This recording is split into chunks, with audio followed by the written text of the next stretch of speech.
M4 TV news కి స్వాగతం. నేటి ముఖ్యాంశాలు.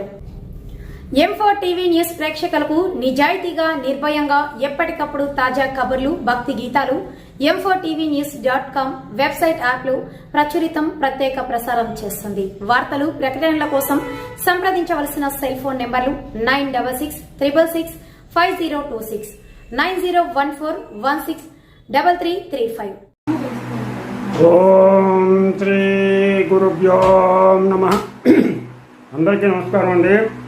ఈరోజు మనం వైఖానసాగమ సూత్రాలను అనుసరించి తిరుమలలో శ్రీవారికి రోజుకు 6 సార్లు పూజలు జరుగుతాయి. వైఖానసాగమనం ప్రకారం తిరుమలలో శ్రీనివాసునికి 6 సార్లు రోజు పూజలు జరుగుతాయి. ఆ పూజల గురించి మనం తెలుసుకుందాం. ముందుగా గణేశ్వర ప్రార్థన. శుక్లాంబరధరం విష్ణుం శశివర్ణం చతుర్భుజం ప్రసన్నవదనం ధ్యాయే సర్వవిఘ్నోపశాంతయే. గురుబ్రహ్మా గురుర్విష్ణు గురుర్దేవో మహేశ్వరః గురు సాక్షాత్ పరబ్రహ్మ తస్మై శ్రీ గురవే నమః. ఓం నమో భగవతే వాసుదేవాయ. ఓం నమో నారాయణాయ. ఓం నమో విష్ణవే నమః. ఓం నమః శివాయ. ఓం నమః శివాయ. ఓం ఐం హ్రీం శ్రీం శ్రీ మాత్రే నమః. ఓం ఐం హ్రీం శ్రీం శ్రీ మాత్రే నమః. హరి ఓం. తిరుమలలో శ్రీ శ్రీనివాసునికి వైఖానసాగమన సూత్ర ప్రకారం రోజుకి 6 సార్లు పూజలు జరుగుతాయి. అవి ఏంటంటే ప్రత్యూష, ప్రభాత, మధ్యాహ్న, అపరాహ్న, సాయంకాల, రాత్రి పూజలు. ఇవి 6 రకాలు. మళ్ళీ ఇంకోసారి చెప్తున్నాను. ప్రత్యూష, ప్రభాత, మధ్యాహ్న, అపరాహ్న, సాయంకాల, రాత్రి పూజలు.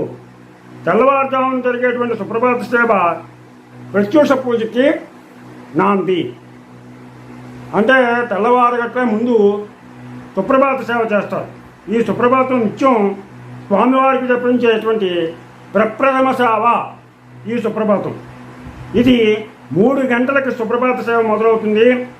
అంతకు ముందే, ఈ 3 గంటలకు ముందే ఆలయ అర్చకులు, జియంగారులు, ఏకాంగులు, ఈ శ్రీనివాసుడు అనుగ్రహం పొందిన యాదవ వంశీయుడు అంటే సన్నిధి గొల్ల, ఈ సన్నిధి గొల్ల దేవాలయం వద్దకు వస్తారు. నగారా మండపంలో గంట మోగుతుంది. సరిగ్గా గంట అప్పుడే మోగుతుంది. ఆ మోగిన తర్వాత మహాద్వారం గుండా సన్నిధి గొల్ల ముందు వెళ్తుండగా అర్చకులు ఆలయంలోకి ప్రవేశిస్తారు.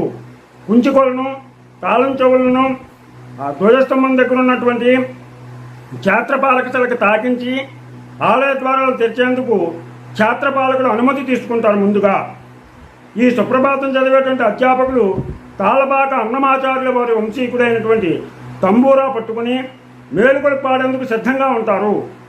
ఈ బంగారు వాకిలి తలుపులు తెరిచిన సన్నిధి గొల్ల దివిటీతోటి ముందుగా లోపలికి వెళ్తాడు.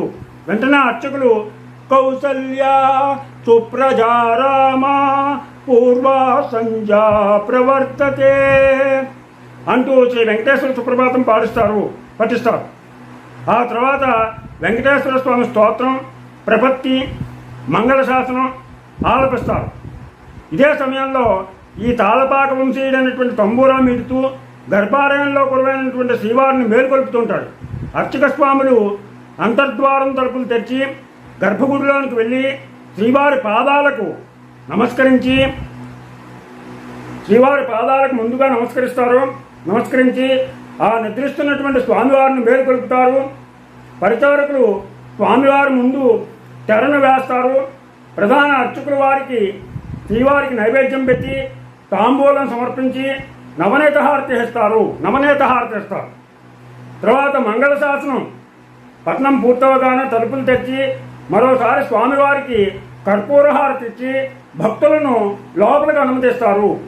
ఆ సమయంలో భక్తులకు లభించే దర్శనాన్ని విశ్వరూప దర్శనం. సరిగ్గా ఆ సమయంలో ఏ దర్శనం అయితే మనకు దొరుకుతుందో దాన్ని మనం విశ్వరూప దర్శనం, విశ్వరూప దర్శనం అంటారు. ఇకపోతే శుద్ధి. ఆలయంలో శుద్ధి ఏ విధంగా చేస్తారంటే ఈ సుప్రభాత సేవ అనంతరం తెల్లవారుజామున 3:30 నుంచి 3 గంటల 45 నిమిషాల దాకా అంటే 45 నిమిషాలు ఆలయ శుద్ధి జరుగుతుంది. ఈ శుద్ధిలో భాగంగా గత రాత్రి జరిగినటువంటి అలంకరణలో పూలమాలలో వీటన్నిటినీ కూడా తొలగించి వాటిని సంపంగి ప్రదక్షిణలో ఉండేటువంటి పూల బావిలో వేస్తారు. తీసేసినటువంటి మాలిన్యాన్ని ఆ బావిలో వేస్తారు. స్వామివారికి సమర్పించిన పువ్వులను ఆ తర్వాత ఎవ్వరూ ఉపయోగించకుండా ఉండేందుకే ఇలా చేస్తారు. దీనిని నిర్మాల్య శోధన అంటారు. ఇలా పడవేయటాన్ని బావిలో వేయడాన్ని నిర్మాల్య శోధన అంటారు.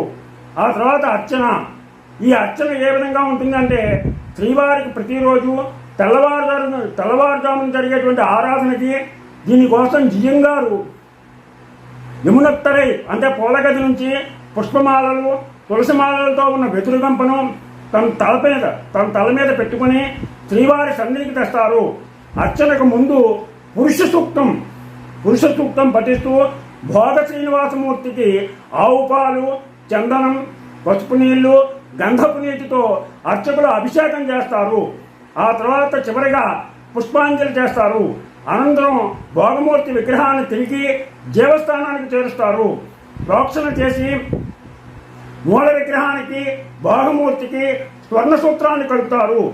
ఈ సూత్రం ద్వారానే ధ్రువబేరం నుంచి భోగ శ్రీనివాసుడి విగ్రహానికి శక్తి ప్రసరిస్తుందని మన భక్తుల నమ్మిక. ఆ తర్వాత మూల విగ్రహానికి పుష్పన్యాసం చేసి అలంకారాసనం సమర్పిస్తారు. అనంతరం నామధారణ కర్పూరంతో శ్రీవారి నుదుటి మీద ఊర్ధ్వపుండ చిహ్నాన్ని అలంకరిస్తారు. దీన్ని తీర్చిదిద్దుతారు. ఈ తీర్చిదిద్దిన తర్వాత యజ్ఞోపేతాన్ని అలంకరిస్తారు. యజ్ఞోపేతాన్ని అలంకరించిన తర్వాత ఈ శ్రీవారి పాదాలను సువర్ణ పాదాలని తిరువడి స్నానపీఠంలో ఉంచి అభిషేకం చేస్తారు. పాదాలని పల్లెల్లో ఉంచి అభిషేకం చేస్తారు. దాని తర్వాత జరిగేటువంటి తోమాల సేవ. ఈ తోమాల సేవ తమిళంలో తోర్తమాలై అంటే దారంతో కట్టిన పూలమాల అని అర్థం. బహుశా ఈ మాటే కాలక్రమేణా మార్పులలోనే తోమాల సేవ అయ్యి ఉండవచ్చు. దీన్నే భగవతీ ఆరాధన అని కూడా అంటారు. ఈ సేవలో భాగంగా స్వామివారిని పూలమాలలతో అలంకరిస్తారు. వారంలో 6 రోజులు శుద్ధి అనంతరం ఈ సేవ వారంలో 6 రోజులు జరిపిస్తారు. శుక్రవారం నాడు మాత్రం అభిషేకం జరిపించిన తర్వాత తోమాల సేవ చేస్తారు. ఇకపోతే కొలువు. ఈ తోమాల సేవ తర్వాత 15 నిమిషాల పాటు తిరుమామణి మండపంలో కొలువు శ్రీనివాసమూర్తి ఆధ్వర్యంలో దర్బారు జరుగుతుంది. బలివేరానికి రాజోచిత మర్యాదలు జరిపి ఆనాటి గ్రహ సంచార క్రమాన్ని ఆ రోజు జరిపించబోయే ఉత్సవ విశేషాల గురించి అక్కడ ముందుగా వివరిస్తారు. అక్కడ వివరించిన తర్వాత ముందు రోజు నుండి హుండీ ఆదాయం వివరాలను ఏ నోట్లు ఎన్ని వచ్చాయి నాణాలతో సహా మొత్తం విలువ తెలియజేస్తారు. ఆ స్వామికి తెలియజేస్తారు ఇదంతా కూడా. అనంతరం నువ్వులు, బెల్లం కలిపి దంచినటువంటి పిండిని నైవేద్యంగా సమర్పిస్తారు. తర్వాత సహస్రనామార్చన ఉదయం 4:45 నుంచి 5:30 వరకు 4:45 దగ్గర నుంచి 5:30 వరకు అంటే 45 నిమిషాలు ఈ సహస్రనామార్చన జరుగుతుంది. బ్రహ్మాండ పురాణంలోని స్వామివారు 1000 నామాలను స్తుతిస్తూ చేసేటువంటి అర్చన ఇది.